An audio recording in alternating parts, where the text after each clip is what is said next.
manghugas tag planggana mga bay kay bag-o man siyang palit nako. For today's video mga bay kay mao ni atong tirada mga bay, hugasan nato ning maayo kay atong gamiton sa atong mga fry mulis nga atong gipang regro mga bay. Wala man tay laing mga sudlanan.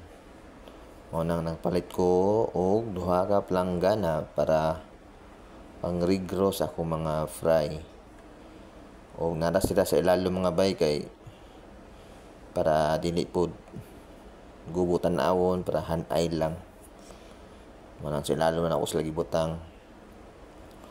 O karon mga bay, human nato kanang standby og mga 10 minutes ato na silang butang sa ilang bag-o nga sudanan.